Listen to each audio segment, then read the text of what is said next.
Halo teman-teman semua, kali ini kita akan membahas tentang manajemen sumber daya manusia atau yang bisa disingkat MSDM.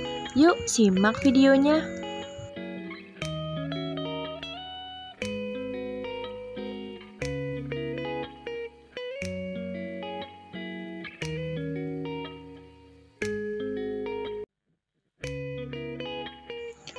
Apa itu manajemen sumber daya manusia? Manajemen sumber daya manusia merupakan suatu proses menangani berbagai masalah pada ruang lingkup karyawan, pegawai, buruh, manajer, atau semua tenaga kerja yang menopang seluruh aktivitas dari organisasi, lembaga, atau perusahaan untuk mencapai tujuan yang telah ditetapkan. Fungsi manajemen sumber daya manusia. Yang pertama, fungsi mengatur dan mengelola pekerja. Fungsi ini dilakukan agar mendapatkan tenaga kerja yang berkualitas sehingga dapat bekerja maksimal sesuai dengan job desk-nya. Yang kedua, fungsi penilaian. Divisi SDM bertanggung jawab terhadap rangkaian pembinaan, pengawasan, hingga evaluasi terhadap calon ataupun karyawan yang telah dipilih.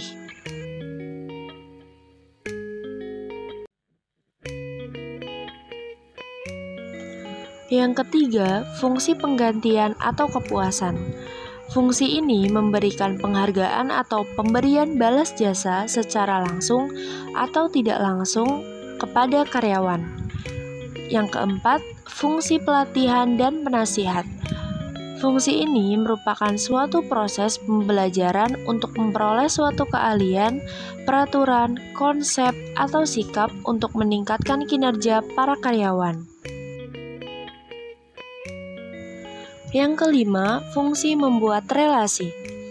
Fungsi ini bertujuan agar iklim kerja menjadi kondusif karena dapat menyelesaikan permasalahan dengan baik dan tanpa perlu melakukan tindakan yang berlebihan. Yang keenam, fungsi mengatasi permasalahan. Fungsi ini melakukan analisis pada setiap permasalahan dan mencari solusi terbaik untuk menyelesaikannya. Yang terakhir, ada fungsi menangani kesehatan dan keselamatan pekerja. Manajemen sumber daya manusia juga bertugas untuk menciptakan kondisi yang aman dan sehat guna menghindari hal-hal yang tidak diinginkan dan beresiko. Selanjutnya, apa saja tujuan manajemen sumber daya manusia? Yang pertama, ada tujuan sosial. Tujuan sosial ini bertanggung jawab secara sosial terhadap tantangan dan keperluan yang terjadi di masyarakat. Yang kedua, ada tujuan organisasional. Tujuan ini sebagai organisasional, sasaran-sasaran formal yang disusun guna membantu perusahaan. Yang ketiga, tujuan fungsional. Tujuan ini untuk mempertahankan kontribusi dari sumber daya manusia di tiap departemen perusahaan yang dibutuhkan. Yang keempat, tujuan individu atau pribadi.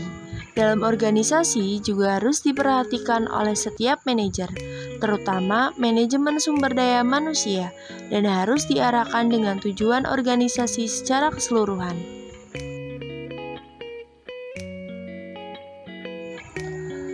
Yang terakhir ada karakteristik sumber daya manusia. Ada 4 karakteristik sumber daya manusia yang berkualitas di dalam suatu organisasi atau perusahaan. Yang pertama ada kompetensi, di mana seseorang memiliki kompetensi yang memadai. Yang kedua, komitmen, di mana seseorang memiliki komitmen yang tinggi terhadap perusahaan. Yang ketiga ada cost effectiveness, di mana tujuannya untuk mengevaluasi di masa depan maupun sekarang. Yang keempat, ada congruence of goals. Selalu bertindak selaras atau tujuan pribadinya dengan tujuan organisasi. Nah, itu tadi pembahasan tentang manajemen sumber daya manusia. Bagaimana teman-teman? Belajar MSDM mengasihkan bukan? Semoga bermanfaat ya. Terima kasih.